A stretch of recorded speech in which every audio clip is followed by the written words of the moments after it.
What's up today, beautiful people? I'm trying to dry this little spot off that I just wiped off on this table.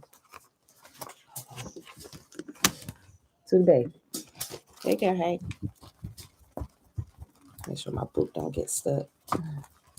Should have got something dried out. I like it. Ain't dry too good.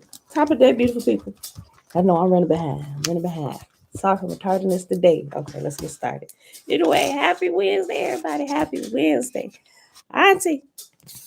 I don't know what is going on with my screen. Brightness. There we go. Okay, there we go. Belinda Brown, Graham Rising, Shayla, hey girl, hey, great rising, Mom, shalom, shalom, Marie, Betswabu, yes, baby girl. I think this one's real. Yeah, Tootie. Go ahead.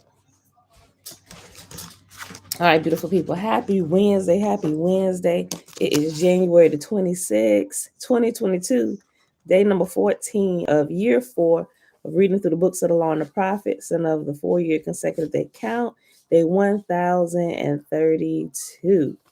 Today, y'all, we're going to read Genesis 40 through 42, and then we're going to pick up in my big toe in chapter 13. But also today, and that, yes, baby girl. What? Open it up, let me see. I can't see. Is what? I need you to open it this way. Open this. Push this open so I can see what you're talking about. No, push so I can see what you're talking about, girl. Oh, that's Dad's. Leave it alone. That's his cheesecake. I know I'm running a few minutes behind today, but there was a question. I forget who it was. Maybe it was Marie. Maybe I don't know. Somebody asked me the other day. Everybody randomly, every now and again, this question will pop up. Maybe it was Marie. Marie, let me know. Maybe it was Audrey. I'm not sure. But they asked why was, and it could have been somebody else that popped in. They asked why was Abel's sacrifice accepted and Cain's wasn't, right? Abel was, it says that in Genesis that Abel was he tended to the sheep and stuff, and then Cain, he had the garden. So I make sure I don't get the names mixed up. Hold on, I'm trying to look at it. It was yeah. Abel, it says that Abel gave a sacrifice of animal, the best of his flock, his herds, and then Cain had given the first fruits of the fruits of the land or whatever. But anyway, he was pissed because Abel's got accepted and his did. I'm gonna read you something translated from the ancient Sumerian text that gives us a little bit more detail. And I'm like, you know what? They could have done worded this a little bit better than this. And nobody would ever had this question. Very interesting. Nikki, good day, good day. Uncle Nathaniel, good day, good day. Okay, so let's do this. Let's do this peaceful greetings. All right, let's see. Try to move a little fast, but not too fast. But I definitely want to read that. Marie, was that you that asked that question, or was it somebody else that popped in?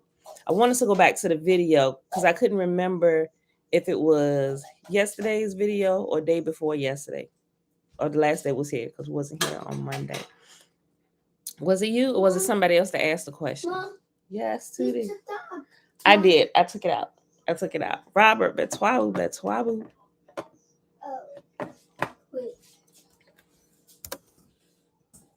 I want to make sure I said the right person's name who said it so I can make sure they hear. I already told y'all about it. I'm going to read it anyway. But just so when a person pop in, I can direct them, hey, go back to this part of the video, listen to this. Yes. No, nobody ate it. It just split all in half.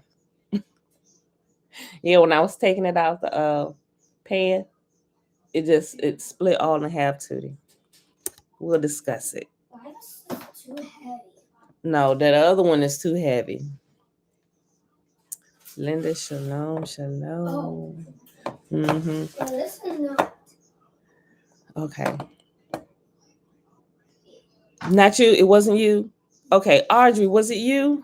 They asked the other day, why was Abel's sacrifice accepted and Cain's wasn't? I'm trying to get my names right, y'all. Somebody asked, like I said, I didn't go back, but doing the video, and I think it was while I was talking about the ancient Sumerian text. I think it was that video, the very first day I talked about it.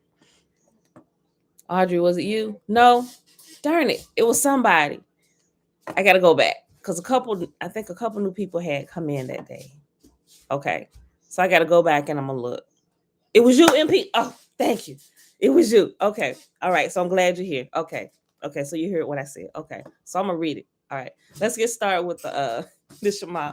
This is it's real good, y'all. It's really good. This is filling in some details, and I found it in this one. Almost got this man whole library now going through the translated text. This is the one, Divine Encounters, and it starts on page 38. Let me do the Shema, and maybe I'll read that first before we read Genesis. Okay. A call for wholehearted commitment. These are the commands, decrees, and regulations that the Lord your God commanded me to teach you. You must obey them in the land you are about to enter and occupy, and you and your children and grandchildren must fear the Lord your God as long as you live. If you obey all his decrees and commands, you will enjoy a long life. Listen closely, Israel, and be careful to obey. Then all will go well with you, and you will have many children in the land flowing with milk and honey, just as the Lord, the God of your ancestors, promised you. Listen, O Israel, the Lord is our God, the Lord alone. And you must love the Lord your God with all your heart, all your soul, and all your strength. And you must commit yourselves wholeheartedly to these commands that I'm giving you today. Girl, come here. So you busted all over the floor. Come here. Give it here. I'm sorry, y'all. And you must commit yourselves wholeheartedly to these commands that I'm giving you today. Repeat them again and again to your children. Talk about them when you're at home and when you're on the road, when you're going to bed, and when you're getting up. Tie them to your hands and wear them on your forehead as reminders. Write them on the doorposts of your house and on your gates. The Lord your God will soon bring you into the land he swore to give to you when he made a vow to your ancestors, Abraham, Isaac, and Jacob. It is a land with large, prosperous cities that you did not build. The houses will be richly stocked with goods that you did not produce. You will draw water from cisterns you did not dig, and you will eat from vineyards and olive trees you did not plant. When you have eaten your fill in this land, be careful not to forget the Lord who rescued you from slavery in the land of Egypt. You must fear the Lord your God and serve him. When you take an oath, you must use his name. You must not worship any of the gods of the neighboring nations, for the Lord your God who lives among you is a jealous God. His anger will flare up against you and he will wipe you from the face of the earth. You must not test Yahuwah your God as you did when you complained at Massa. You must diligently obey the commands of the Lord your God, all the laws and decrees he has given you. Do what is right and good in the Lord's sight, so all will go well with you, and then you will enter and occupy the good land that the Lord swore to give to your ancestors. You will drive out all the enemies living in the land, just as the Lord said you would. In the future, your children will ask you, what is the meaning of these laws, decrees, and regulations that the Lord our God has commanded us to obey? Then you must tell them, we were Pharaoh's slaves in Egypt, but the Lord brought us out of Egypt with his strong hand. The Lord did miraculous signs and wonders before our eyes, dealing terrifying blows against Egypt, Pharaoh, and all his people.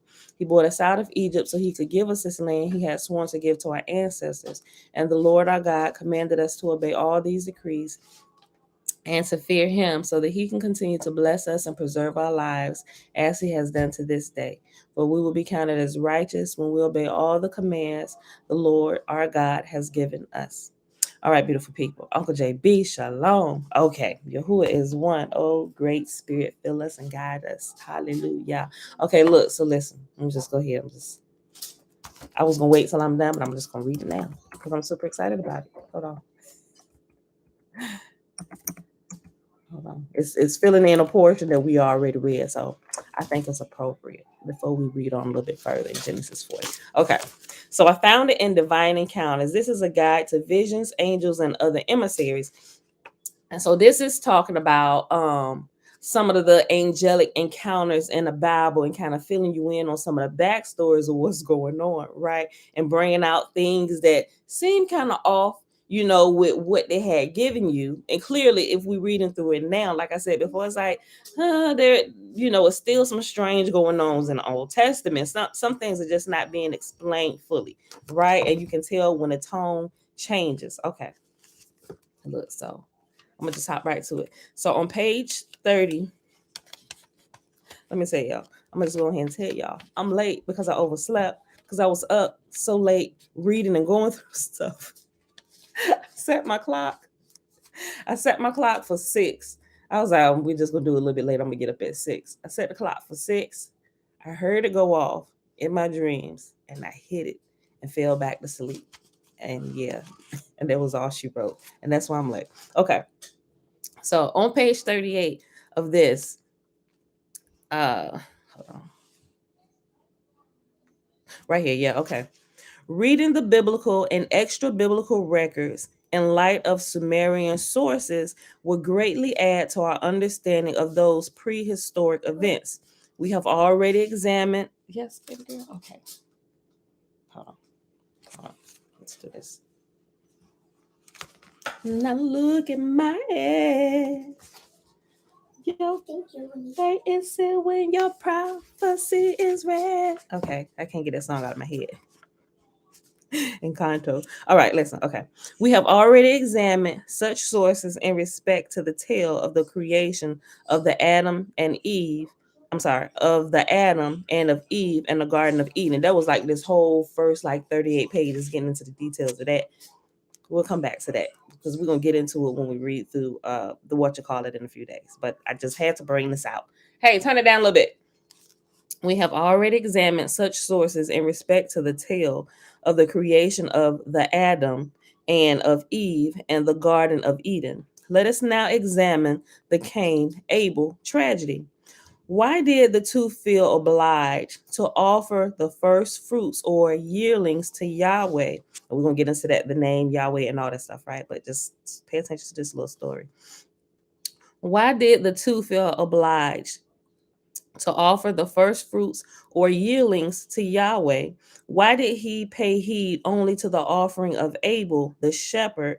And why did the Lord then rush to appease Cain by promising him that he, Cain, would rule over Abel? The answers lie in a realization that, as in the tale of creation, the biblical version compresses more than one Sumerian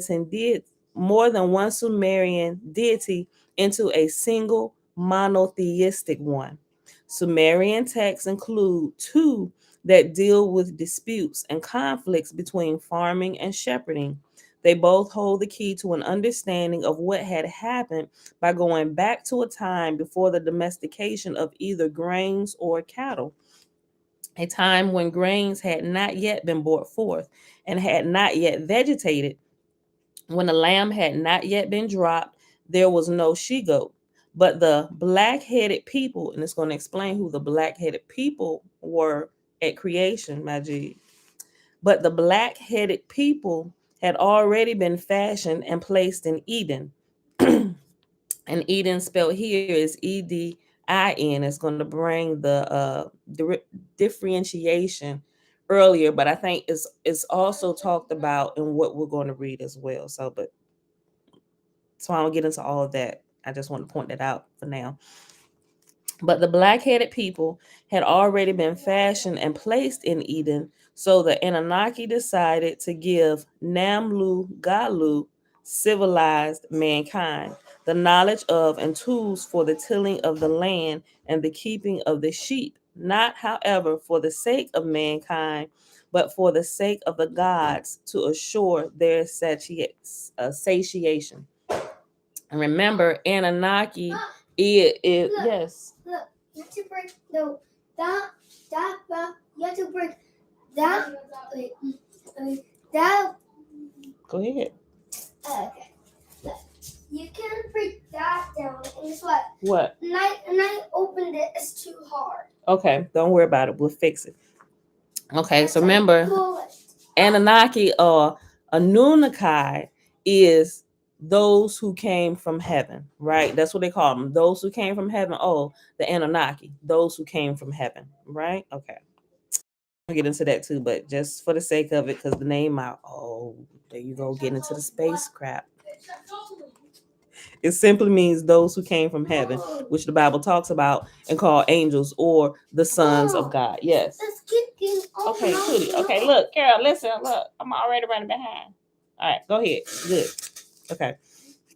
Okay, but the black-headed people had already been fashioned and placed in Eden, so the Anunnaki decided to give to Namlu Galu civilized mankind the knowledge of and Bella, go through there, take it through there, all the way through there.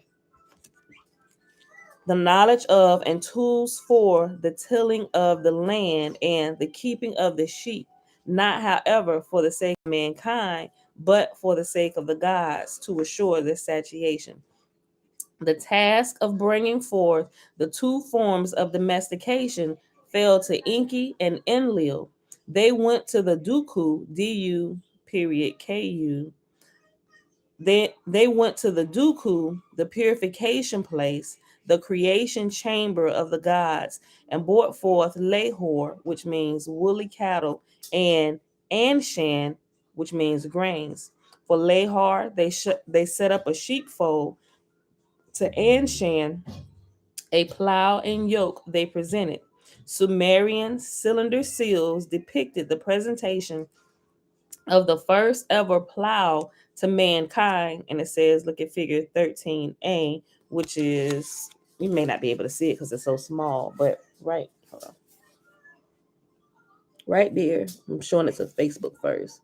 I'm not sure if YouTube can see it, but the top picture, that's the presentation of them giving the plow and stuff for the first time to the humans that they had just created. Can you see it?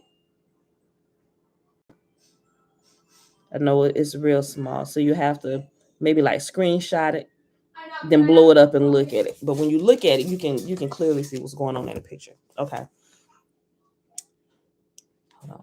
Sumerian cylinder seals depicted the presentation of the first ever plow to mankind, figure 13a, presumably by Enlil, who had created Anshan, the farmer, although a presentation by Enlil's son, Ninurta, who was nicknamed the plowman, should not be ruled out, and the plowing scene in which the plow is pulled by a bull, figure 13b, which is the figure right under it. You can probably see that a little bit better because it's not so much going on in that picture. Facebook. Okay, up here, YouTube. Okay. After an initial idyllic period, Lahar and Anshan began to quarrel. That was the names in the Sumerian text, not Cain and Abel, right? After an initial idyllic period, Lahar and Anshan began to quarrel. The text named by the scholars, the myth of cattle and grain, reveals that in spite of the effort to separate the two by establishing a house, a settled way of life, for Anshan, the farmer, and putting up sheepfolds in the grazing lands for Lahar, the shepherd, and in spite of the abundant crops and bountiful sheepfolds, the two began to quarrel. The quarrel began as the two offered those abundances to the storehouse of the gods. At first, each just extolled his own achievements and belittled those of the other. But the argument became so volatile that both Enlil and Enki had to intervene. According to the Sumerian text, they declared Anshan, the farmer, the more surpassing, which would be Cain. Is it Cain? Cain. Yeah, the farmer. Cain. Yeah, okay. I had to make sure I was getting them right. According to the Sumerian text, they declare Anshan, the farmer, the more surpassing. More explicit in its choice began the two be I'm sorry. More explicit in its choice between the two food producers and two ways of life is a text known as the dispute between Emesh and Enten, in which the two come to Enlil for a decision as to who of them is the more important. Emesh is the one who made wide stalls and sheepfolds, or Abel, it's the one who tended the sheep. I want to make sure I keep it straight. Yeah. Okay. So that would be Abel. The dispute between Imesh and Enten, in which the two come to Enlil for a decision as to who of them is more important. Imesh is the one who made wide stalls and sheepfolds. Enten, who dug canals to water the lands, which would be Cain. No, did I say that right? Yeah, Cain.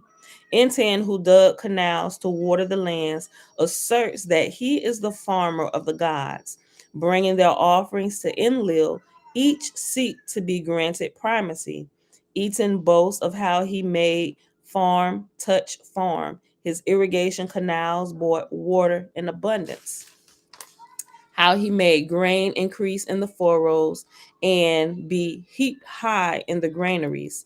Imesh points out that he made the ewe give birth to the lamb, the goat to give birth to the kid, cow and calf to multiply, fat and milk to increase, and also how he obtained eggs from nests made from birds and caught fish from the sea. But Enlil rejects the pleas of Imesh, even reprimands him. How could you compare yourself to your brother Enten? He tells him, for it is Enten who is in charge of the life producing waters of all the lands, and water spells life, growth, abundance. Imesh accepts the decision, and in quotes is a portion from it. The exalted word of Enlil, whose meaning is profound, a verdict that is unalterable, no one dares to transgress it. And so in dispute between in the dispute between Imesh and Enten, or Cain and Abel, Enten, the faithful farmer of the gods, having proved himself the winner, Imesh, his knee bent before Enten, or Cain, his knee bent before Abel, offered him a prayer and gave him many presents. It is noteworthy that in the above quoted lines, Enlil calls Imesh a brother of Enten, the same relationship that is between Cain and Abel. This and other similarities between the Sumerian and biblical tales indicate that the former were the inspiration for the latter. The preference of the farmer over the shepherd by Enlil can be traced to the fact that he was the one to introduce farming, while Enki accounted for the domestication of livestock. Scholars tend to translate the Sumerian names as winter for Enten and summer for Imesh. Strictly speaking, Enten, or En period Ten, meant Lord of resting, the time after the harvest and thus the winter season, without a clear affinity to a specific deity. Imesh, E period M ESH, which means house of mesh, on the other hand, is clearly associated with Enki, one of whose epithets was mesh, or proliferation. He was thus the god of shepherding. All in all, there can be little doubt that the Cain Abel rivalry reflected a rivalry between the two divine brothers. It flared up from time to time, as when Enlil arrived on earth to take over the command from Enki, who was relegated to the Abzu. Abzu is the land outside of Eden, right? Not Eden as Eden, which is what we commonly know by, is E period Din, Eden, right? Okay. Y'all get it when we start reading. It's gonna break all that down really good. Let me read that again. All in all, there can be little doubt that the Cain Abel rivalry reflected a rival between the two divine brothers. It flared up from time to time, as when Enlil arrived on earth to take over the command from Enki, who was relegated to the Abzu, Abzu, and on subsequent occasions. Its roots, however, went back to Nibiru, their home planet. Both were the sons of Anu, Nibiru's ruler. Enki was the firstborn and thus the natural heir to the throne. But Enlil, though born later, was born by the official spouse of Anu and presumably a half sister of his, a fact that made Enlil the legal heir to the throne. Birthright clashed with succession rules, and though Enki accepted the outcome, the rivalry and anger often burst into the open. And so then it goes on a little bit more about Cain and how where his anger actually came from. So as I read this part, I was reminded of what I was reading in the what is it? The book of remembrance of Enoch, right? So if you're familiar with that, remember we talked about it months ago, last year, like at the beginning of the year when we was kind of going through it. Um, but it goes in and tells you about when like anger or instruments that could be used as weapons against one another, humankind, when that was introduced. So as it starts getting into this, it says a question rarely asked is, where did Cain obtain the very notion of killing? In the Garden of Eden, Adam and Eve were vegetarians, eating only fruits of the trees. No animal was slaughtered by them. Away from the garden, there were only four humans, none of whom has yet died, and certainly not as a result of foul play. In such circumstances, what made Cain come upon his brother Abel and kill him? So, but before it actually gets to the answer, it gives you a little bit more detail about what was going on. And I thought that was really good. So we may actually come back and read all of this um later. It depends, but if you want to get it, this is what it is: Divine Encounters by Zachariah Sitchin. That's how his name is spelled: Zecharia. Sitchin, Sitchin. Right? So that and a whole bunch of other stuff is in here. So when I read that, I remembered the question. MP, now I know it was you. You're welcome. She said, thank you. You know what? Let me ask this, because I can't tell. MP, I can't tell if you're male or female, and I just said she. And I don't want to be wrong if you're he. So you're welcome. Can I ask male or female? Is that improper to ask? Hope it's not improper to ask. Forgive me if it is. But sometimes I can't tell by the screen names. So, but you don't have to answer if you don't want to. I just say MP. So what MP asked, um, when I was reading across this last night, I was like, I gotta share this with them. So I hope that brings a little bit more detail to the Cain and Abel story, right? So remember that it makes sense now. I probably should have read that too, about the us, let us. Cause you remember my video, like the last couple years, they was like, okay, well, who was us in the beginning? It was like, okay. So the way I understood it, which still lines up to what I'm reading in the Sumerian text, because if you read over in Jasher, it lets you know who the us was. It was the other angels that were present, right? Because remember, man was the last thing that was created in the garden, right? And everything else was like a culmination of what had already been done. And so we know who was talking, right? And so the us is a compilation of the gods who were present, right? The angels, what it tells us in Jasher, the angels. Matter of fact, I think it's Jubilee. No, I'm sorry, it's Jubilees. It's like the first three chapters of Jubilees, but it is some of it in Jasher at the very beginning. But it's Jubilees. It's like the first three chapters when it goes into detail, when it's also talking about the Sabbath. So when I read this, I was like, okay, yeah, I was still on point. I kind of heard that right still, right? But at that point, before we even came across the Sumerian text, I realized the us was also the angels that were present as well, right? Clearly, those who came from heaven, Anunnaki, however you want to term it, right? So that's that. So I wanted to read that to you. So there was a little bit more going on. It wasn't that they were, I guess you can say they were offering because they were tilling the land, right? Abel was in charge of the sheepfold, so he was a shepherd, right? He was shepherding for the gods or whatever. And I forget that quick. It was Enlil and Enki. Let me look at it real quick. Enlil was kind of, we look at it like department heads. Hold on.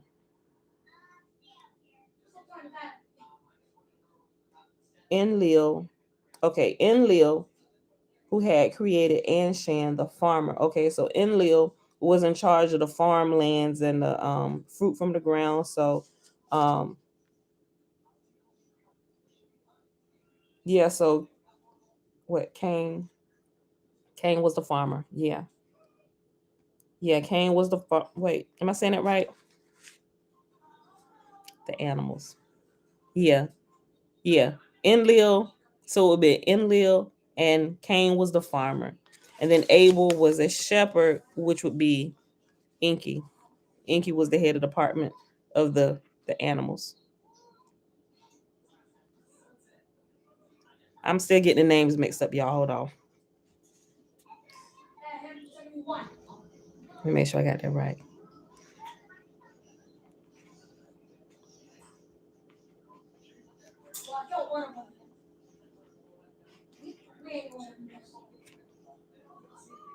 Yeah, okay. Enlil was over the farming and the crops from the ground, and Enki was over the livestock, which Abel, yeah, Abel was in that department. Okay, everything I'm trying to still bring it together, getting the names mixed up. They run together sometime. But anyway, all natural. Oh, okay. Thank you. I'm okay. Thank you for answering. Okay, so now when I refer, because some people have their preferences. Just call me by the name you see. So I just thank you for answering. Okay. Okay, girl. Okay. Okay, y'all. So let's go. Hold on. Obedience. Yeah, I say, didn't it say in the legends of the Jews that the angels were created after man so they wouldn't get credit for creating man? I don't remember reading that. I could be wrong. Hold on. Mm-mm. I don't. I'm gonna have to go back. Give me the page number. I could be wrong. Give me the page number. Obedience, y'all. I'm gonna have to go back and check that. Clearly, it would be all the way in the beginning. But I don't remember reading that, or maybe I just don't remember reading it, and maybe it could. I don't know. I'm gonna have to go back and check it. But if you got the page number, put it up here and I'll go back and read it. Yeah, but as far as I know, man was created last. But we're gonna get into a little bit of detail about exactly how that happened. But also, listen, and I haven't seen this person in a minute, but not to be it could have been the beginning of last year. Um, what's his name? Okay, I haven't seen him in a while, but I was telling y'all about a book that me and my husband had gotten, right? And it had some information in it about when man was created, right?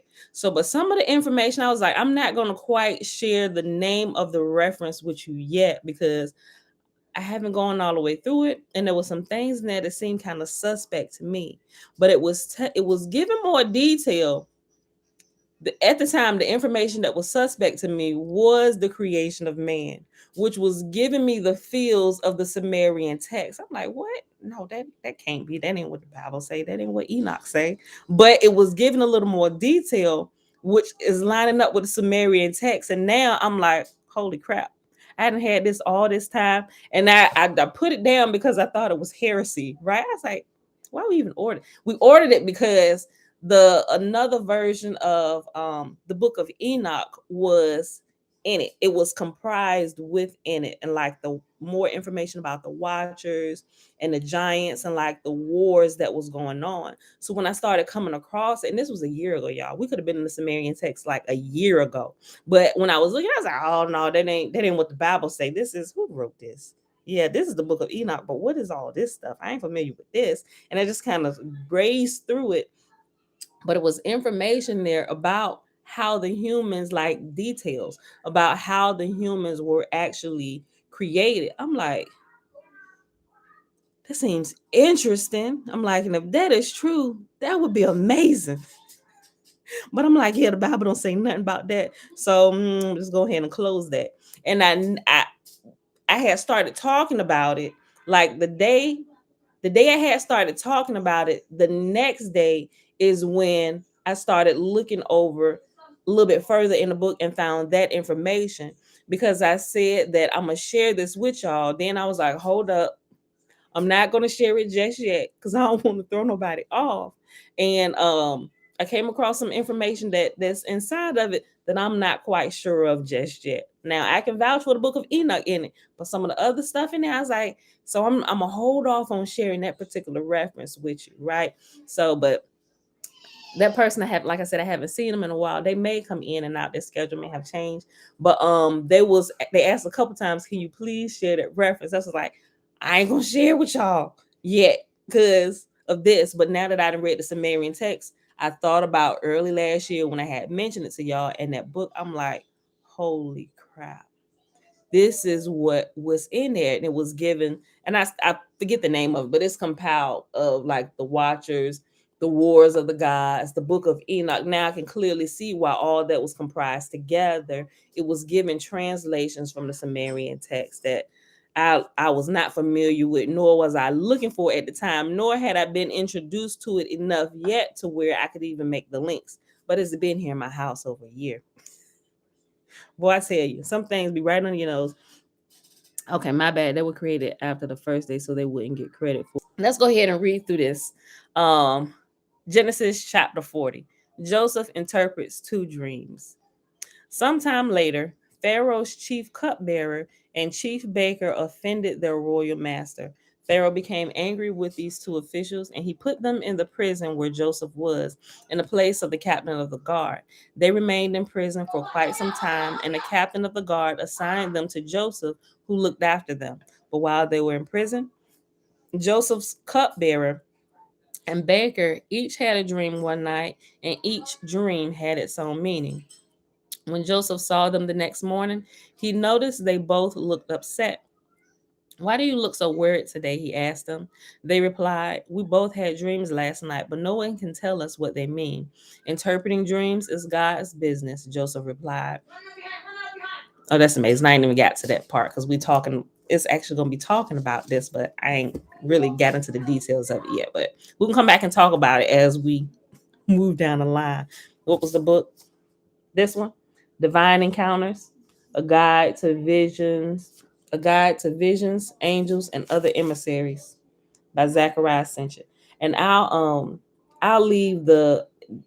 I don't think this is on Audible, which is why I got the book. This was only came in the printed version because if I can get it Audible, I'm gonna listen to it, and I probably would have got way further than page 50 yesterday because I could have let the book play in my ear all day. But I'll leave the links and stuff of what I have to the references, y'all. Okay. Interpreting dreams is God's business, Joseph replied. Go ahead and tell me your dreams. So the chief cupbearer told Joseph his dream first. In my dream, he said, I saw a grapevine in front of me. The vine had three branches that began to bud and blossom, and soon it produced clusters of ripe grapes. I was holding Pharaoh's wine cup in my hand, so I took a cluster of grapes and squeezed the juice into the cup. Then I placed the cup into Pharaoh's hand. This is what the dream means, Joseph said. The three branches represent 3 days. Within 3 days, Pharaoh will lift you up and restore you to your position as chief cupbearer. And please remember me and do me a favor when things go well for you. Mention me to Pharaoh so he might let me out of this place. For I was kidnapped from my homeland, the land of the Hebrews, and now I'm here in prison, but I did nothing to deserve it. When the chief baker saw that Joseph had given him the first dream, when the chief baker saw that Joseph had given the first dream such a positive interpretation, he said to Joseph, I had a dream too. In my dream, there were three baskets of white pastries stacked on my head. The top basket contained all kinds of pastries for Pharaoh, but the birds came and ate them from the basket on my head. This is what the dream means, Joseph told him. The three baskets also represent 3 days. 3 days from now, Pharaoh will lift you up and impale your body on a pole. Then the birds will come and peck away at your flesh. Pharaoh's birthday came 3 days later, and he prepared a banquet for all his officials and staff. He summoned his chief cupbearer and chief baker to join the other officials. Then he then restored the chief cupbearer to his former position so he could again hand Pharaoh his cup. But Pharaoh impaled the chief baker just as Joseph had predicted when he interpreted his dream. Pharaoh's chief cupbearer, however, forgot all about Joseph, never giving him another thought. Y'all, that's gonna get real good when we start reading. The translation from the Sumerian text is almost like, I feel like I did. You know how, well, y'all, all y'all should, right? You know how when you just only read the Bible and then you start questioning some of the other books that the Bible mentioned as written in the Chronicles of the Kings, or as written in, as found in Jasher, like the Jasher, what is the book of Jasher? And so you start that wondering process starts to happen. Is there a book of Jasher? This mentions another book. It said this can be found here, and voila, you find a book of Jasher, and it's like, oh, this fills in more of the story, right? I feel like they're all over with the Sumerian text, where it's filling in all the fuzzy places in scripture, right? So I'm not, just in case y'all wondering, I'm not doing away with it. I'm not doing away with scripture, y'all.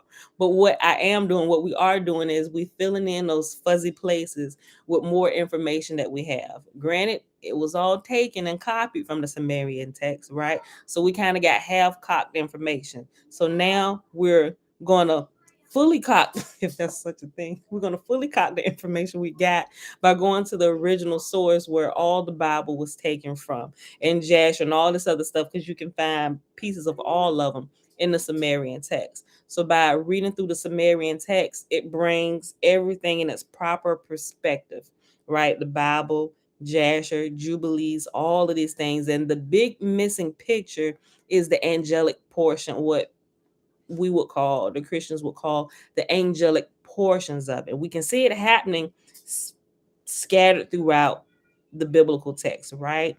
But it was a really big part of the overall text with the angelic activity and the activity of man.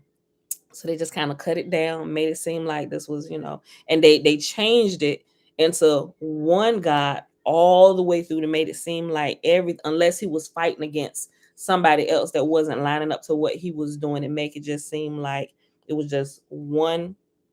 It turns it into a monotheistic God, right? So which makes a whole lot of other things make sense. I ain't telling y'all to go worship multiple gods. That's not what I'm telling y'all. What I'm telling y'all is we filling in a story. We getting all the pieces of the puzzle in its rightful place, so we can make sure that we are worshiping. Like, we've been talking about Christians all this time. Like, hold on, G. We need to pull back just a minute. Like, hold on. I'm a little bit discombobulated right now.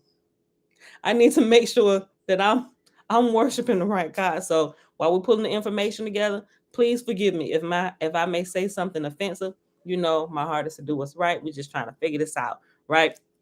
The Creator show us a lot more leniency while we're trying to figure things out, where our human brethren is gonna crucify us, right? So I feel like I'm in that vulnerable place again, until we shake loose all the things that can be shaken and find a solid ground in this place, right?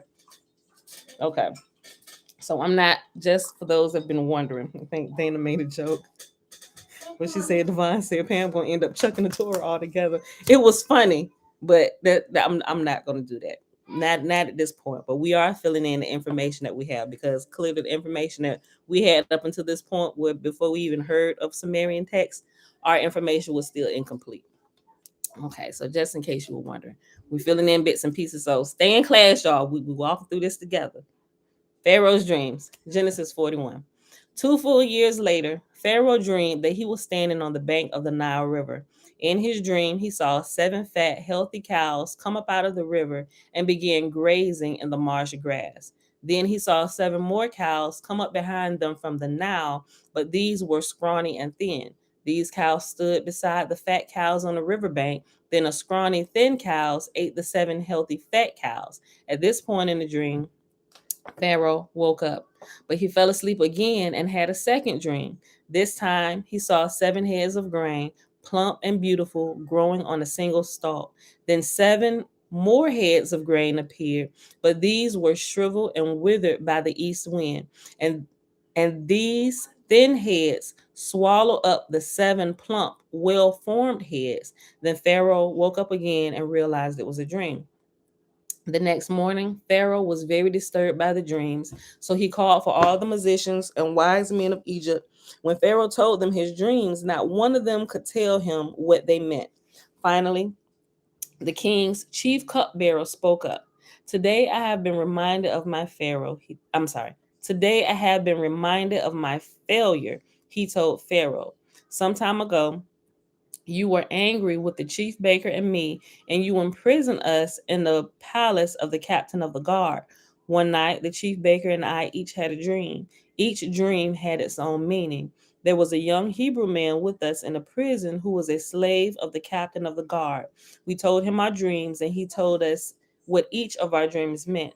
And everything happened just as he had predicted. I was restored to my position as cupbearer, and the chief baker was executed and impaled on a pole. Pharaoh sent for Joseph at once, and he was quickly brought from the prison.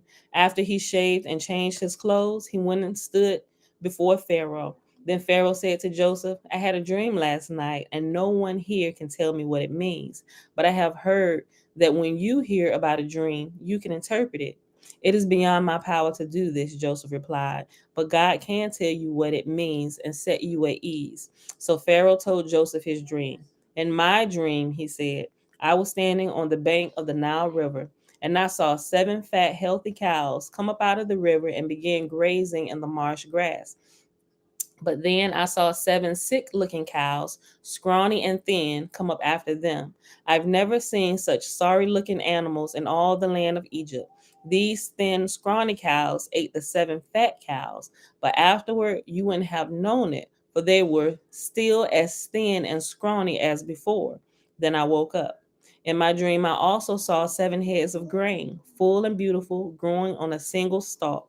Then 7 more heads of grain appeared, but these were blighted, shriveled, and withered by the east wind, and the shriveled heads swallowed the 7 healthy heads. I told these dreams to the magicians, but no one could tell me what they mean. Joseph responded, both of Pharaoh's dreams mean the same thing. God is telling Pharaoh in advance what he is about to do. The 7 healthy cows and the 7 healthy heads of grain both represent 7 years of prosperity.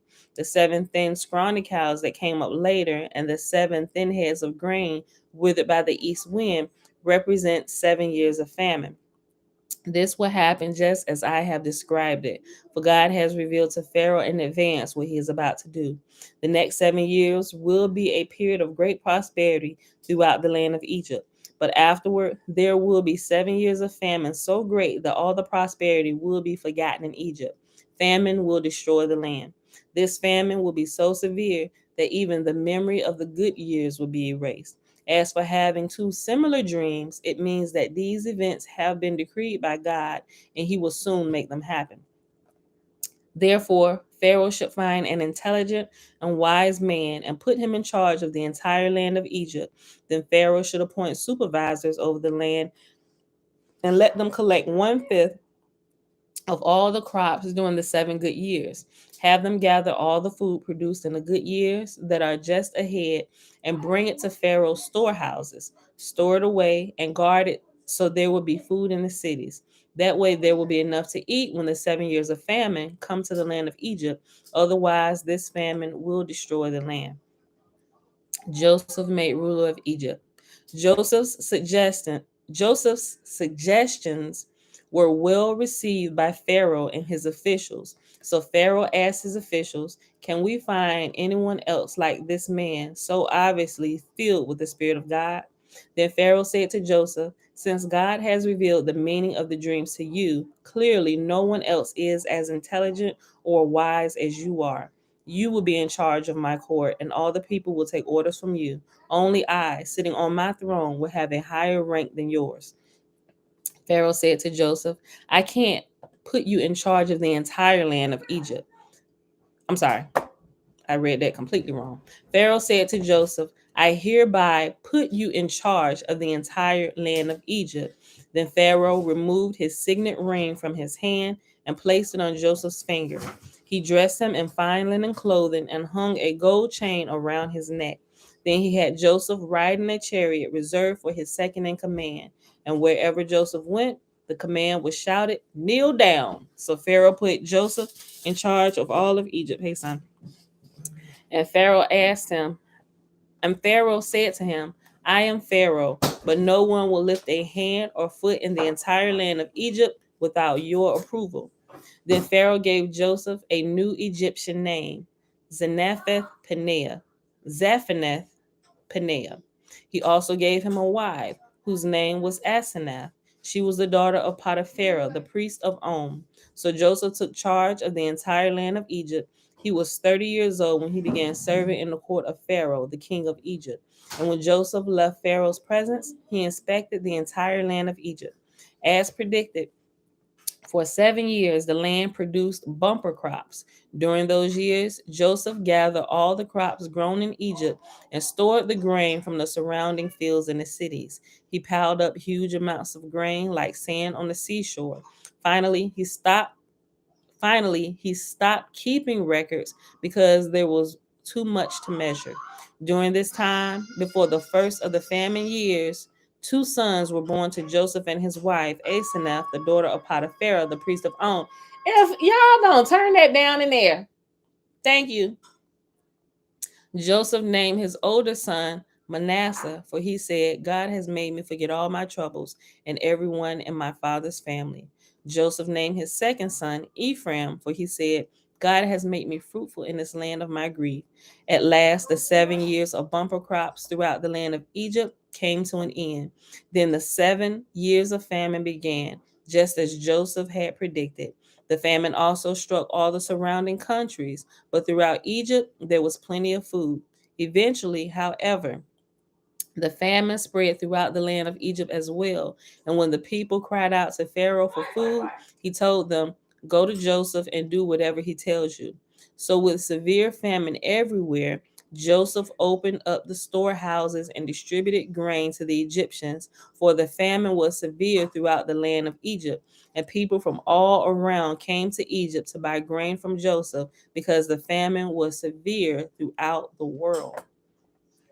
Genesis 42, the last chapter for today. Joseph's brothers go to Egypt. When Jacob heard that grain was available in Egypt, he said to his sons, "Why are you standing around looking at one another? I've heard that there is grain in Egypt.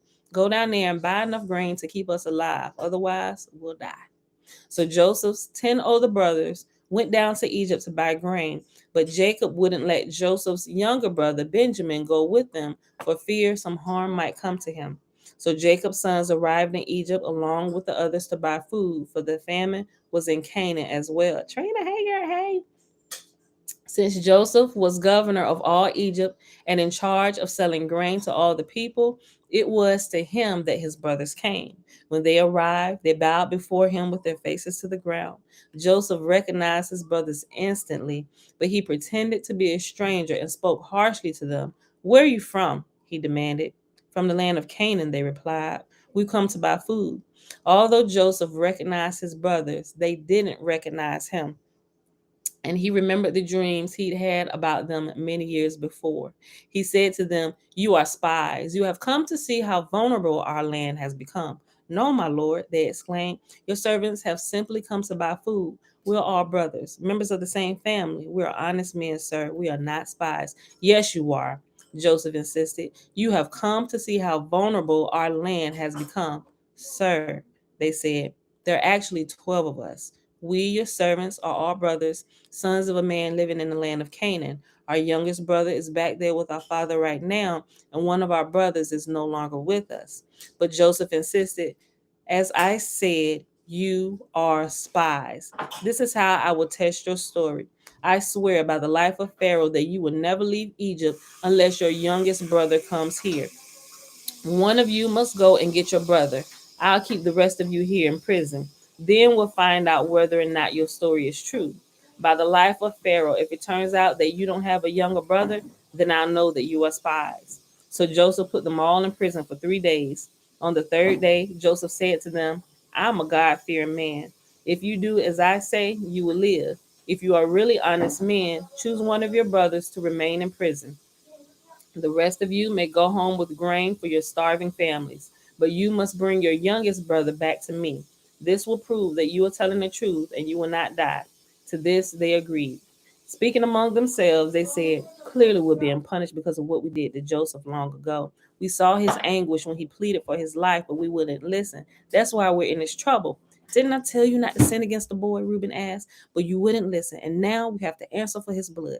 Of course, they didn't know that Joseph understood them, for he had been speaking to them through an interpreter. Now he turned away from them and began to weep. When he regained his composure, he spoke to them again. Then he chose Simeon from among them and had tied him up right before their eyes, and had him tied up right before their eyes. Joseph then ordered his servants to fill the men's sacks with grain, but he also gave secret instructions to return each brother's payment at the top of his sack. He also gave them supplies for their journey home. So the brothers loaded their donkeys with the grain and headed for home. But when they stopped for the night and one of them opened his sack to get grain for his donkey, he found his money in the top of his sack. "Look," he exclaimed to his brothers, "my money has been returned. It's here in my sack." Then their hearts sank. Trembling, they said to each other, "What has God done to us?"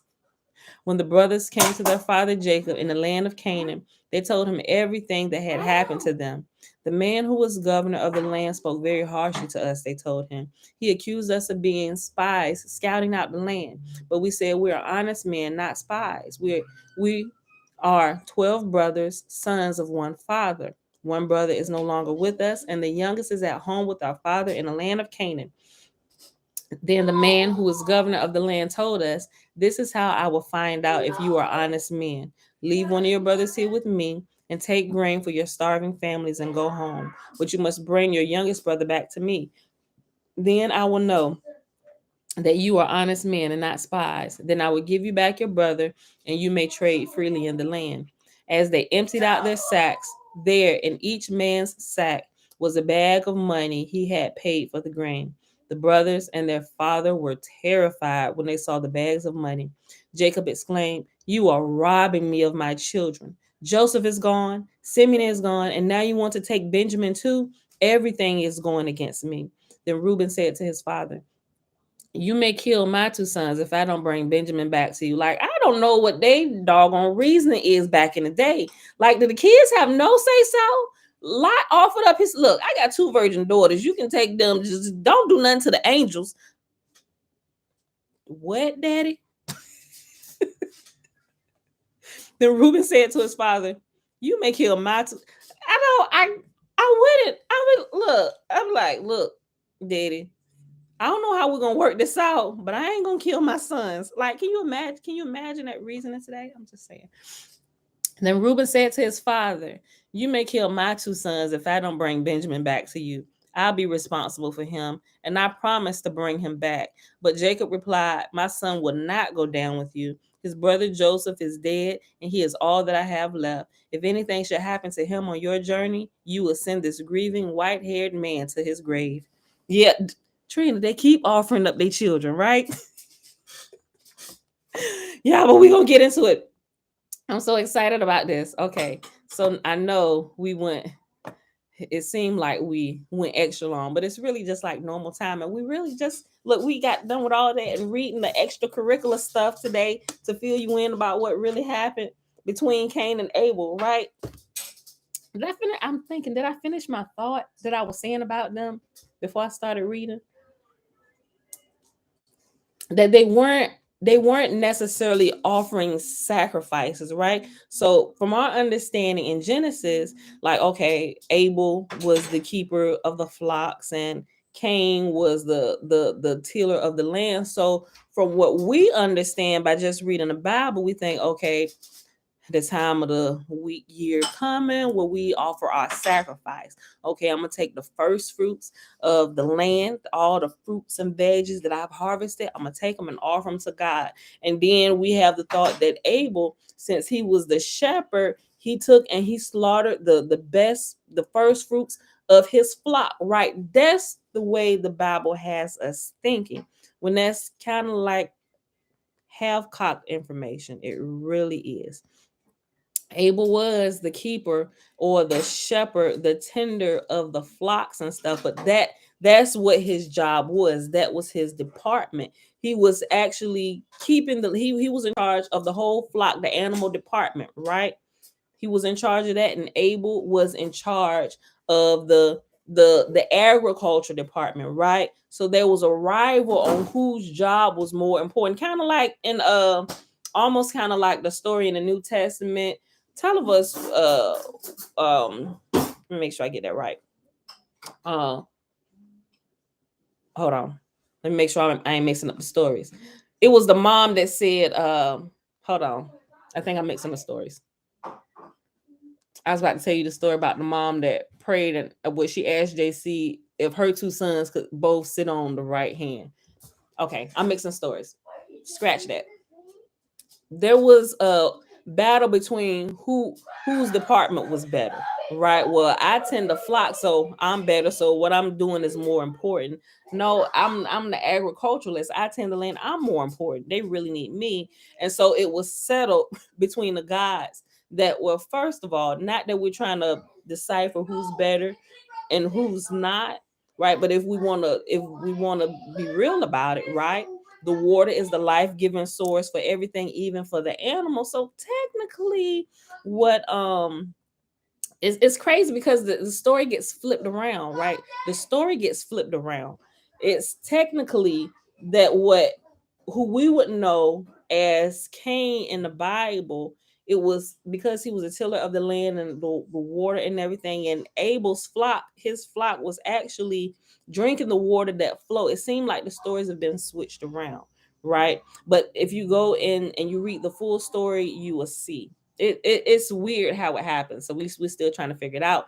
But in the beginning, it really was not that Cain was greater, but the because the water tended it fell to his lot or whatever, because he was keeping the land and tilling. It kind of said that he was greater, so to speak. But when we get over into the Bible, it just kind of flips it where he becomes jealous of Abel. Let me make sure I'm saying it right. Hold on. Make sure I'm saying it right. Hold on.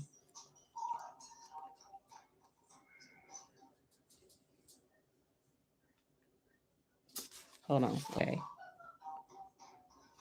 Image points out that he made. Yep. But Enlil rejects the pleas of image and reminds him, how could you compare yourself to your brother Enton? He tells him, for it is Enton who is in charge of the life-producing waters of all the lands, and water spells life, growth, and abundance. Imesh accepts the decision. Yeah, so it seems like the Bible switches the story around about who was who. Okay, but yeah, we'll get into that. But I hope me reading that brought a little bit more light. It wasn't that their offerings were rejected. It was really a dispute over whose job was more important, not because of what they offered. And so if you're looking at it from the perspective that the Bible gives it without the full information, it's like, okay, well, why wouldn't you accept my offering, but you accepted his offering? Did I not like slaughter enough animals? Or I'm sorry, did I not like give you enough fruits and vegetables? Because it's like that, did I not give you enough? But this is my department. Why wouldn't you accept mine? His department is something totally different, but you accept his. So it has us thinking, it got us all discombobulated in our thinking of what's really going on. So we kind of left to assume what's happening, and doctrines and all this type of stuff is built around this misguided, incomplete information. So all right, so let's go to my big toe. Even in that, we are growing our big toe, right? Learning about the scriptures, but also learning about us as well, how we can grow and develop spiritually, actually tap in to the unseen realm and talk to Yah directly and like on purpose and understand some things. Okay, chapter 13. Actually, I think this is the last chapter. No, 14. I'm sorry, it's 16. Then it's section 2. Okay. What time we at? An hour and 4 minutes. So we'll probably just read this one chapter today because it's a few pages long. And then we'll pick it back up tomorrow with chapter 14, where this kid is weird enough. And that's a really good chapter. Okay, chapter 13, page 97 in My Big Toe, and the title is "Once Upon a Time, a Long, Long Time Ago." I have often told people who were inquiring about the possibility of learning what I have learned that if a boneheaded physicist like me could do it, anybody could. I could point out that I began from a cold start with no particular natural talent and learned everything from scratch the hard way. If I could, they could, and probably with less trouble. Dragging Spock from the deck of the Enterprise into the Twilight Zone with logic fully intact and uncompromised was a slow and tedious process. Most people could probably learn more quickly than I, even if they did not have the time or inclination to thoroughly immerse themselves as I did. The point made above remains fundamentally true. Anyone can learn what I have learned, but the picky fact is the previous statements contain one little white lie. My start wasn't as cold as I first thought. After I became familiar with the out of body experience and familiar with NPMR, non physical matter reality, I realized that I had done this sort of thing before.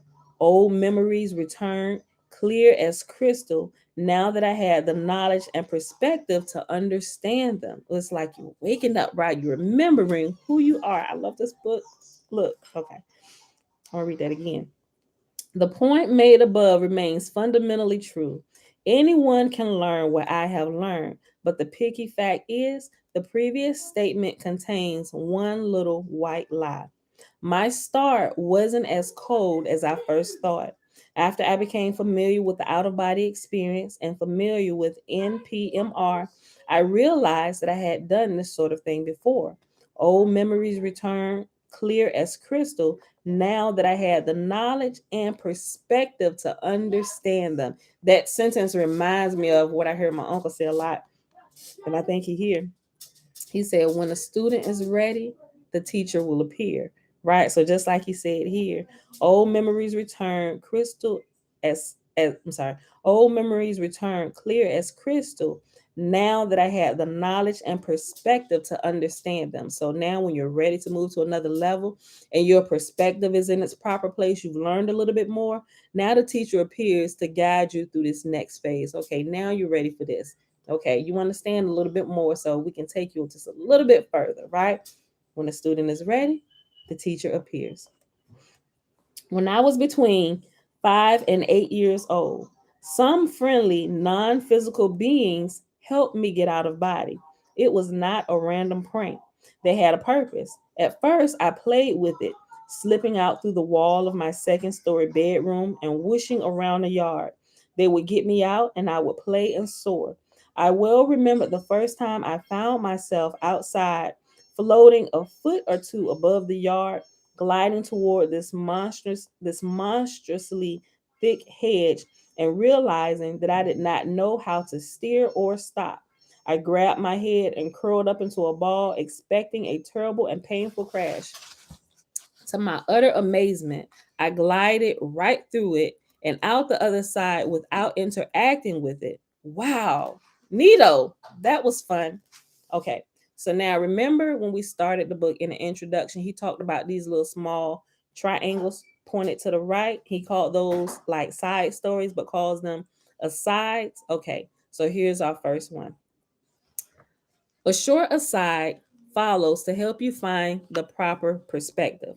Most children, particularly those younger than seven, particularly those younger than seven, have spontaneous, fully conscious, out of body experiences.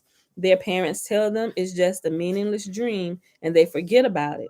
These experiences are usually non-threatening and fun for the kids. You may recall some of your out of body experiences if your memory is good and the experiences were dramatic. Most adults have spontaneous out of body voyages as well, but they are typically not fully conscious and therefore do not qualify as experiences. Out of body as a phenomenon or happening is much more mundane and common than it is strange. OOBE, out of body experience, seem strange because the limitations we place on our I'm sorry. Out of body experiences seem strange because the limitations we place on our concepts of consciousness and reality force us to reject many of the mental functions that are naturally available to our species and to misunderstand the purpose of the mental activities that take place while we are asleep. It is as if we are born with two good legs, but never learn to walk because the ability to crawl precedes the ability to walk, and because everybody is completely adapted to crawling around within a social structure that stigmatizes non crawling nonconformists as wackos. So he said basically we're born learning how to do something, and by default, everybody technically is crawling around in the spirit. And those of us that are actually walking, actually having out of body experiences on a normal, projecting in the astral realm, which should be normal, we're considered wackos because everybody is content with just crawling around, right? That's what it just said in a nutshell. I read it again. Most adults have spontaneous out of body voyages as well, but they are typically not fully conscious and therefore do not qualify as experiences. Turn it down, y'all. Out of body as phenomenon or happening is much more mundane and common than it is strange.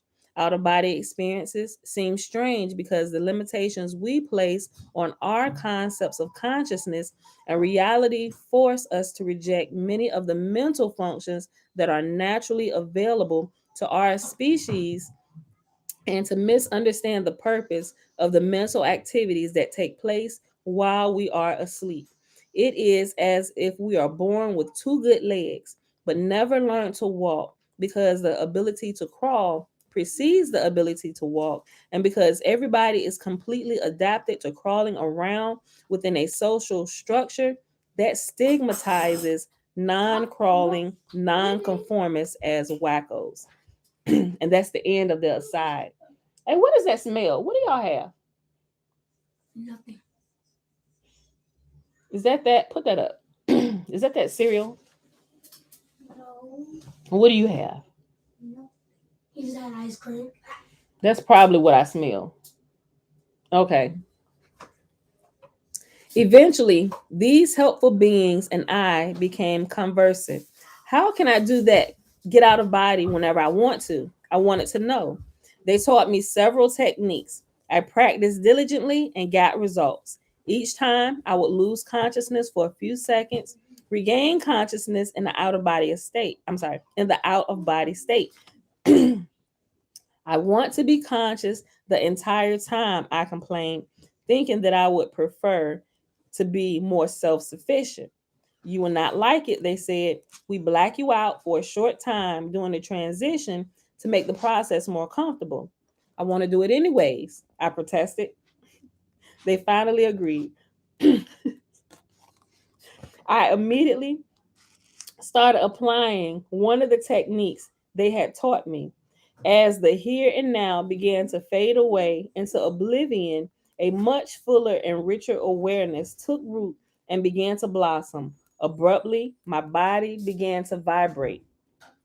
The amplitude of the vibrations steadily grew larger and larger. My body had become plastic and was being shaken like a loose canvas awning flapping in a strong wind. Whoa. Yes. Kingdom just to finally let me be on the TV because he's been on the TV for a long time. He never lets anyone play up there. First of all, slow down and enunciate your words, son. Joshua, how about all of y'all just cut it off and just use your hand device? Yeah, how about we do that? Josh, once he's on the TV, he doesn't let me on the TV. Joshua, he got those. Use your handset. Cut my TV off. Everybody use the handset. Get out, son. Whoa. The violence of the oscillations had startled me. I immediately returned to a normal physical reality lying still on my bed. Okay, I said, let's try that again. So what's happening is he's trying to astral project himself, right? He's trying to just take control of the outer body experiences they had taught him. His non physical friends, or we would call them, if we had the interactions, we would probably call them angels, right? So his unseen friends showed him a couple different techniques on how you just gonna pop out of body, or astral project, if you like that term better, right? And so he said, when we do it, we just black you. He said they black you out for a quick second, or you kind of just like fall asleep real quick, and then when you open your eyes, voila, you're out of body. But he was like, I don't want y'all to do that. I want to do it myself, because you can clearly do it yourself, right? If you go looking on YouTube, people give you all different kind of techniques, right? A few of them work that I've tried. I was like, yeah, let me not. It's kind of a rough ride. I like it has been happening before, where I'm just out, right? Here's what's funny. Look, I started laughing because I was like, you know what? I need to just follow the natural way of doing this. I was about to say something. Hold on. Let me just go back to the book. Whoa. The violence of the oscillations had startled me. I immediately returned to a normal physical reality, lying still on my bed. Okay, I said, let's try that again. The same sequence repeated itself several times. I would pop back into physical reality after the oscillations became large, fast, and violent. Okay, I said, you do it. I was almost instantly awake in the out of body state. They won. I never bothered them anymore about doing it my way. Now I realized that I had been had. Those violent oscillations were not necessary. They simply did not want me to become too independent. I noticed that when I was out of body, I was an adult, not a little kid. That was neat. When I came back, I was a kid again. I hung out with my non physical mentors almost every night. They loved to teach and I loved to learn. We had a great time. One night, my adventures in inner space took an unexpected turn that subsequently left nothing the same. Unknown to me, phase one was over and phase two was about to begin. Without forewarning, I was set up to begin a battery of exams that would determine the quality of my being. How involved, how evolved an entity was I?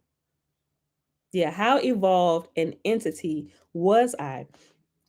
How much had I learned and grown with the help of my mentors? What was the limit of my understanding? The questions, or more accurately, situations, presented me with multiple choices that became progressively more difficult. The first question was mostly verbal. Would you rather have this treasure? I got a picture, or learn something new? I read that again. Would you rather have this treasure? I got a picture, or learn something new? The answer was obvious. Knowledge was far more valuable than goods. I was so blatantly obvious. I'm sorry. It was so blatantly obvious, in fact, that I had decided to make a joke. Just give me the loot. I said sarcastically in my best gangster voice. I can always learn something new on my own. At that time, I did not realize that this was the first question on a long and especially serious test. My world exploded. Bzz, wrong. I was instantly I was instantly transported to an entirely different place. He failed the first question. He's not ready. I heard someone exclaim with surprise and disappointment. Send him back, someone else shouted. He failed the test. Test, I said, feeling a little like Alice at the Queen's castle. I didn't know this was a test. I was joking. I knew the answer. I thought someone was playing around with me, making up goofy choices. So I was being goofy to get them back. The panel of judges that were to administer and evaluate my exam slipped back in time, inspected my mind for true motivations. Hold on. The panel of judges that were to administer and evaluate my exam slipped back in time, inspected my mind for my true motivations. They evidently weren't expecting a smart Alec. A smart Alec. They evidently weren't expecting a smart aleck. My advocates approached the bench, vouching for my readiness. I was relieved that somebody was taking my side. I did not know who they were, but I was glad they were there. The tone had suddenly become heavy, as if something terribly important was going on. Two judges said, "Failed is failed. Send him home," while the other three said, "Continue the test. Let's see what he can do." A higher level judge was consulted. It was decided I was to be given a second chance. It was obvious there was some serious hardball politics involved that I did not understand. The tension was thick as tar. These judges did not like each. Hold on. These judges did not like each. Yeah, okay. I'm sorry. The tension was thick as tar. These judges did not like each other, and there was a strong competitive hostility between the two groups. I knew this was very serious business, but I didn't know what I was doing in the middle of it. It was clear that whatever was going on was important to me and important to others for reasons I did not understand. I was thankful for the chance to show what I actually knew. My advocates, who had evidently been working with me for a long time to get me ready for this first test, were almost hold on.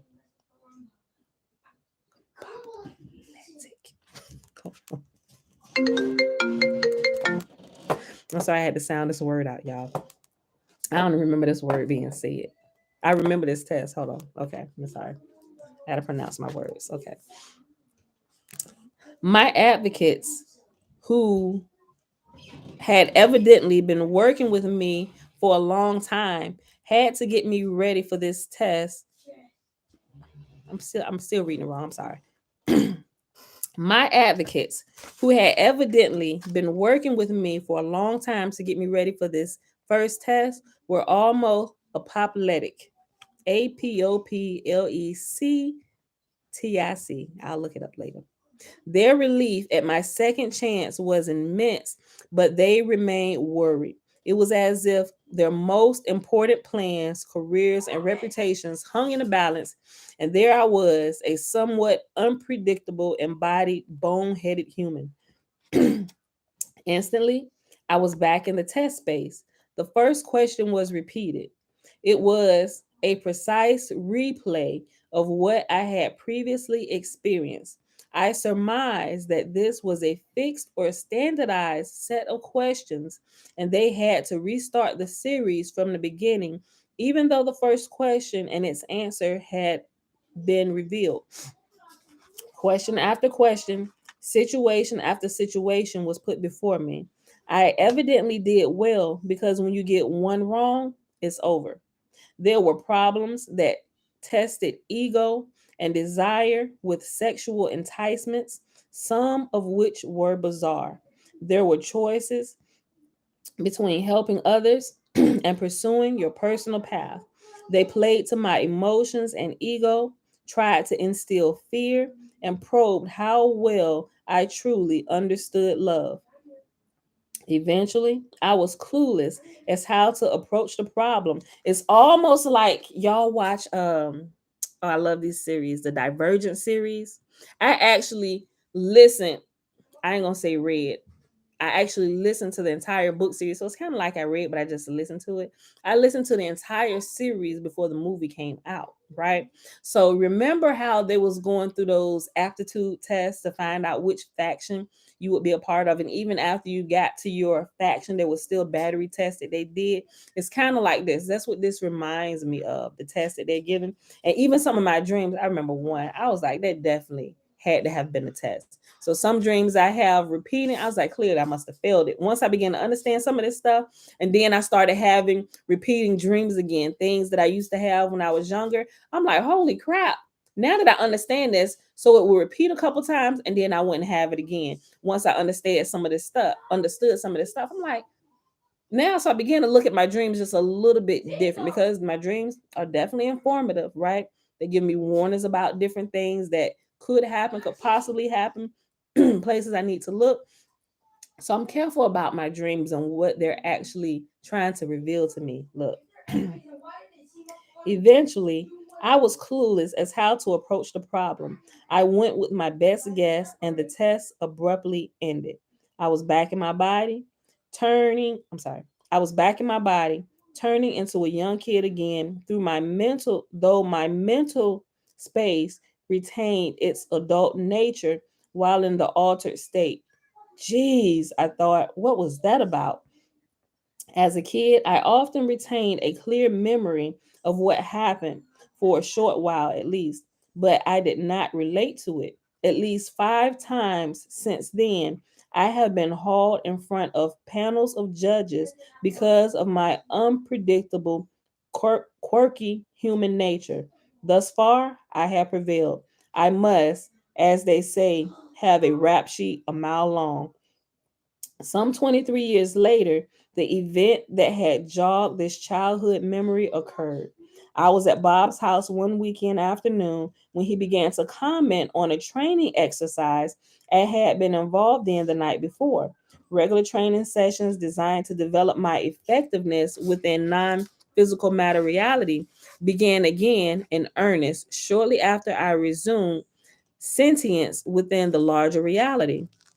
Bob had been in the audience watching my performance. Okay, so if you missed what was just said, so this memory he's sharing with us that he had when he was younger, all these out of body experiences, and then his invisible mentors who was training him and taking him through these batteries of tests. When he got to that last question, everything ended for years. But it seemed like it began to pick back up when he got into this lab, right? So he had enough um experience throughout the years since he was younger to develop some understanding about certain things. And it seems like the test that had stopped when he was younger began to pick back up when he got into this lab, and they was doing these tests about out of body. Okay.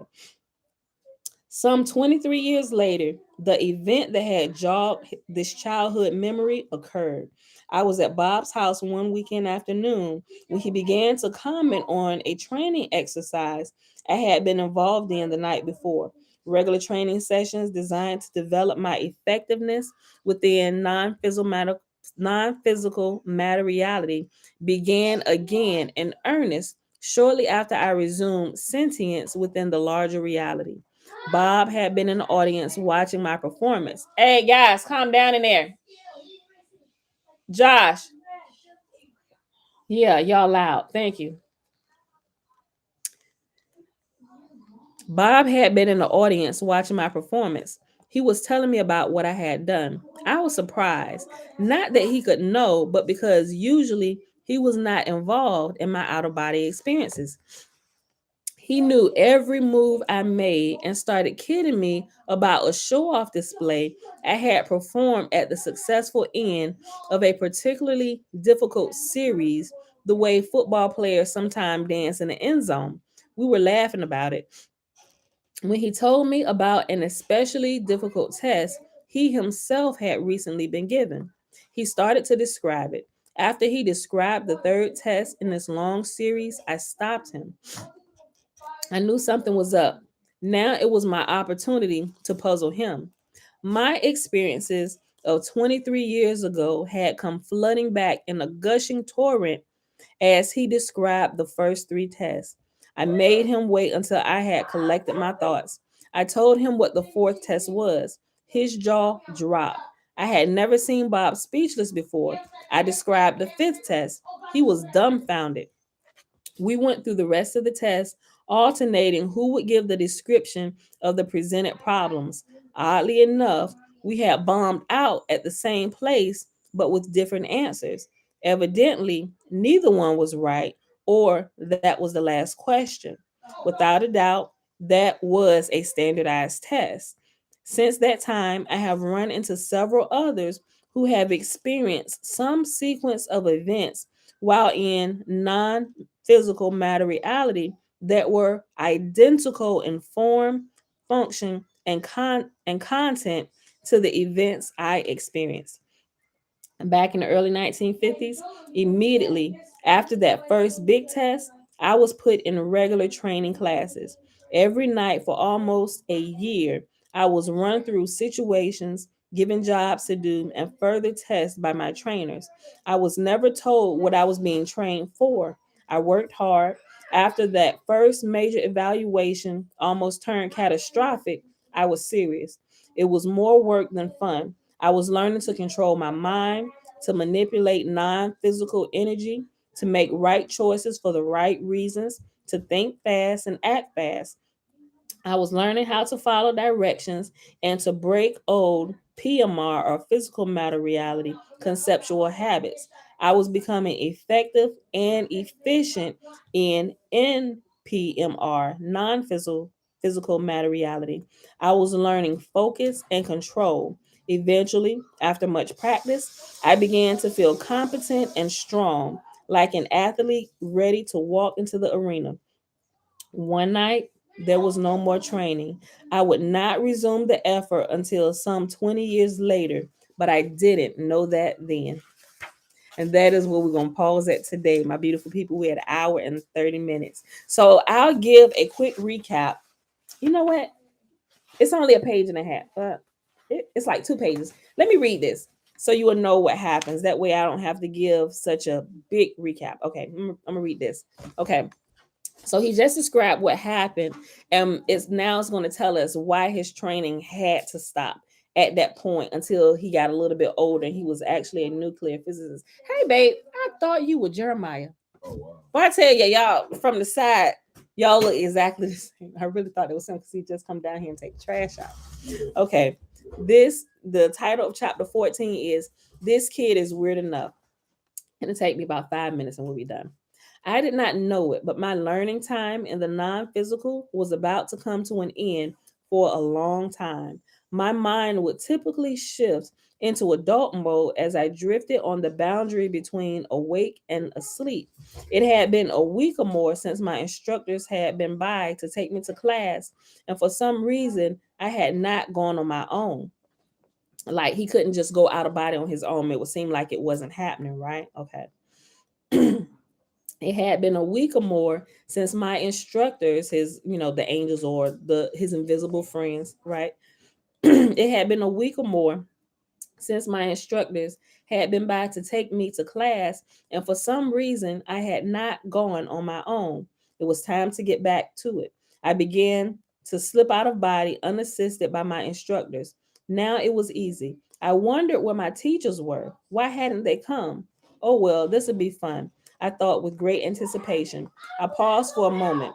Where should I go? What should I do? My training had been highly structured. I wasn't used to this much freedom.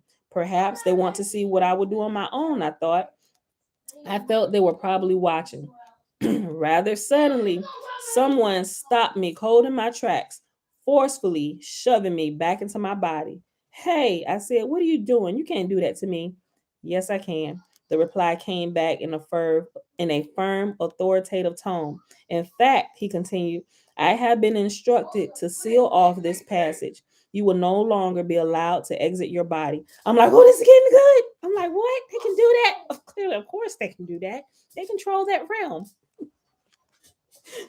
Hold on.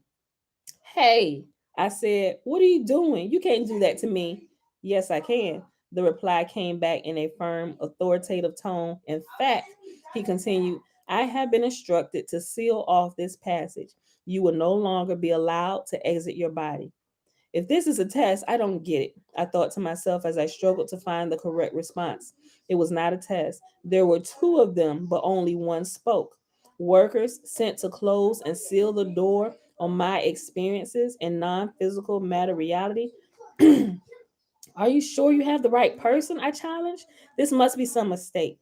I waited while he checked out the possibility.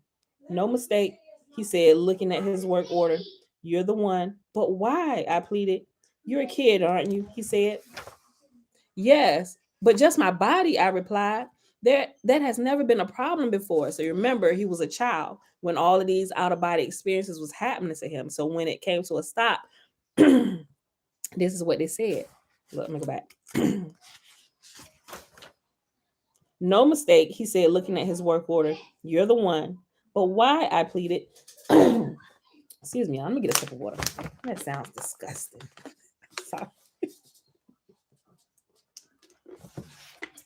Sorry. Okay. All right. Okay. Are you sure you have the right person? I challenged. This must be some mistake. I waited while he checked out that possibility. No mistake, he said, looking at his work order. You're the one. But why? I pleaded. You're a kid, aren't you? He said. Yes, but just my body, I replied. That has never been a problem before. You have completed what you were doing, he said, matter of factly, and now they don't want you to grow up too weird. You know what I mean? You need to grow up and act like a normal kid, develop a healthy personality. Too much of this other world experience would make you strange and not fit comfortably into the world you will grow up in. I can handle it, I protested. I haven't had any problems so far. You have no choice, he said emphatically. Trust me. It may be easy now because you are only one. I'm sorry. It may be easy now because you are in one reality at a time. But as you get older, it will become a problem for you to juggle multiple realities simultaneously. I did trust him, and I intuitively knew that he was right. I also had no choice. He was much more powerful and knowledgeable than I was. I knew I could not slip thoughts into his mind. I didn't try. Will I ever be allowed to get back out again? Will you ever unseal this door? I asked hopefully. I don't know, he said flatly as if it were none of his business. Can you find out for me? I pleaded. Please look and see. I don't think they were supposed to do that sort of thing, but I must have sounded desperate and sad. Neither worker said anything, but they both looked far away into the distance. It was a long and intense look. Suddenly, they both gave a loud gasp as if they were simultaneously surprised and shocked. They were momentarily stunned and remained quiet for a few seconds. What is it? I asked. What did you see? I strained to see the picture that was in their minds but couldn't. Will I ever get through this door again? Tell me, please. Both workers now had the demeanor of someone who has inadvertently blundered into something they were not supposed to know about. Both had become tightly focused on what they were doing and now non-communicative and in a hurry. They glanced at each other with concern. I could sense that they were more than a little worried. I could feel their feelings and could pick up a few surface thoughts, but the startling events they had witnessed were securely and purposely unavailable. How could the information they had inadvertently found out about my future put them in a jam? Yes. Birthday cake. Chill. I was dumbfounded. My concern and overall puzzlement was growing rapidly. They had a sense of impending personal jeopardy. After some quick discussion, after some quick discussion, they briefed higher authority on the situation. A few others who were somehow connected were brought in. Security was tight. Decisions were made quickly. A plan B was set into motion, and everyone but the two workers immediately disappeared. The problem was not that the two workers had broken a rule by looking ahead for me. That was a relatively small issue that could be and was quickly forgiven. The problem was that now they knew something they were not supposed to know. I was perplexed. I could not even make a wild guess at what was causing all the concern. What did you see? What is the problem? What's going on? I asked the workers in a quiet and serious tone, trying to sound as if I were a team member who had, for some unavoidable reason, just happened to miss the preceding conversation. They took a few seconds to finish what they were doing and then slowly turned toward me, paused, and stared with quizzical amazement for a few moments. They looked at each other for a brief moment and then back at me. Saying nothing, they slammed the door hard. I was shut out. As it turned out, I was not shut out entirely. There were no more out of body experiences to be sure, but I still had friends. In my mind, I could easily communicate telepathically with my guides. I did not call them that, but that was their function. All right, beautiful people. And that is where we will pause today.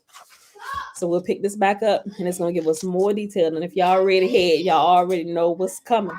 All right, so we'll pause right here. So we read chapters 13 and 14. It's getting good. And to me, it's kind of lining up with what we're reading a little bit. We ain't gonna get into that detail yet. We just got to see this thing out. Hold on.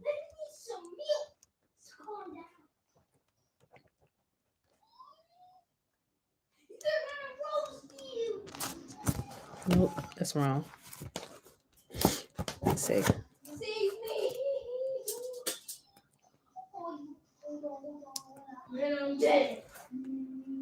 13. I put it wrong. I'm sorry. I'm writing my chapters down. 13 and 14. Okay. All right, beautiful people. I hope y'all enjoyed the reading for today. We're at an hour and 40 minutes. I know some people had to go to work. I started late. But anyway, we done now. To the baby. Is she down here? All right, y'all. It is Wednesday, January the 26th, 2022. Day number 14 of year 4 of reading through the books of the law and the prophets. And of the 4-year consecutive day count, day 1032. We read Genesis 40 through 42, and we read chapters 13 and 14 of My Big Toe. I will share the link to this where we got the information about Cain and Abel. If you want to get it or read through it or whatever, right? I think we're going to add the whole thing to the list as we start going through the Sumerian text. I'm just not exactly sure where, or maybe I might just continue to read through it and just pull out some of the pertinent information just to kind of give you quick updates to fill in different bits and pieces of the story throughout the Torah, right? In the Old Testament. I don't know. We'll see. But we definitely going to read through the next one. We're going to read the whole thing, all 14 of them tablets. Starting on, I said Saturday because we got the last 2 chapters of Genesis, chapter 49 and 50. I'm going to try not to intertwine so many of my shenanigans and stories simply so we can get started reading it. All right. So that should be a fairly short day. Then we're going to get through the reading of My Big, should we do the reading of My Big Toe?